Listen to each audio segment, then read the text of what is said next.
Anne Frank का नाम सुनते ही हमारे दिमाग में एक ऐतिहासिक छवि बनती है ना?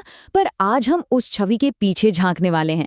उनकी डायरी की एक कहानी के जरिए हम उस मजाकिया और जिंदा दिल लड़की से मिलेंगे जो वो असल में थीं। ये एन के अपने शब्द हैं। देखिए, वो सिर्फ एक विक्टिम नहीं थीं, वो सपनों से भरी एक लड़की थीं, बिल्कुल किसी भी टीनेजर की तरह।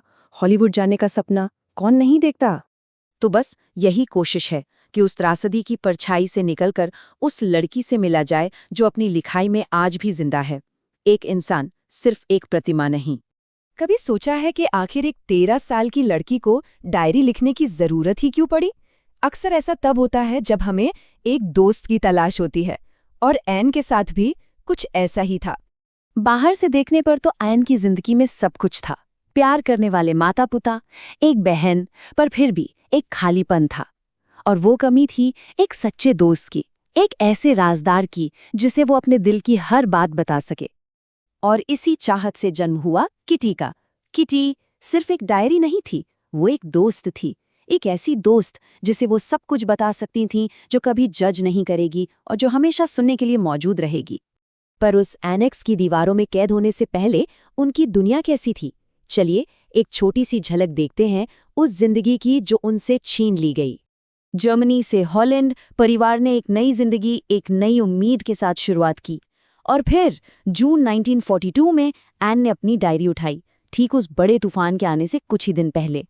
तो अब आते हैं उस किस्से पर जो हमें एन की शख्सियत की सबसे अच्छी झलक देता है।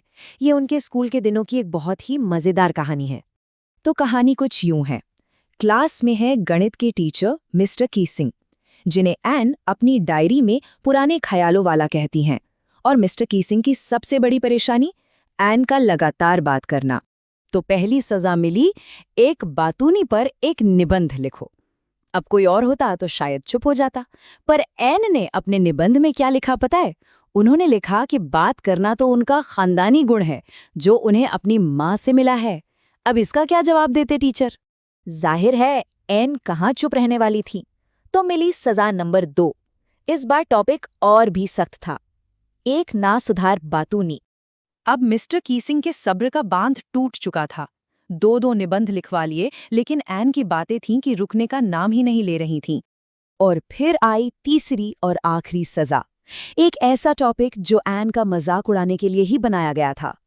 Quack quack quack said mistress chatterbox. ये सुनते ही पूरी क्लास ठहाकों से गूंज उठी।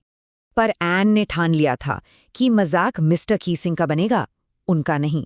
उन्होंने अपनी दोस्त सैन से मदद मांगी जो कविता लिखने में माहिर थी, और दोनों ने मिलकर एक प्लान बनाया। और बस पूरा खेल ही पलट गया। एन ने उस सजा को अपनी जीत का मौका बना लिया। उन्होंने पूरा का पूरा निबंध कविता में लिख डाला, एक पोएम। और क्या कमाल की कविता थी, कहानी थी एक माँ बत्तख और एक पिता हंस की और उनके 3 बच्चों की, जिन्हें पिता ने इसलिए मार डाला क्योंकि वो बहुत ज्यादा क्वैक क्वैक करते थे। सोचिए कितना तीखा और मजेदार तंज था ये। अच्छी बात ये हुई कि मिस्टर कीसिंग ने इस मजाक को सही ढंग से लिया।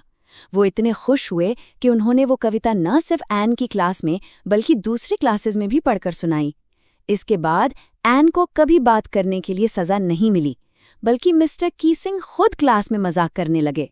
खैर, ये तो हुई एक मजेदार कहानी, पर ये छोटी सी कहानी उस बड़ी भयानक सच्चाई के बारे में क्या बताती है जिसके लिए हम एन फ्रैंक को जानते हैं? ये किस्सा हमें बताता है कि खोया क्या था। ये सिर्फ एक जिंदगी नहीं थी, ये एक ऐसा दिमाग था जो मजाकिया था, जिंदा दिल था और मुश्किल हालात में भी अपनी राह खोज लेता था।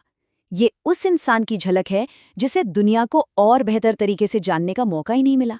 एन की आवाज हम तक पहुंच गई, लेकिन सोचने वाली बात यह है कि न जाने कितनी ऐसी ही शानदार बुद्धिमान आवाज़ों को दुनिया के सुनने से पहले ही हमेशा के लिए खामोश कर दिया गया होगा।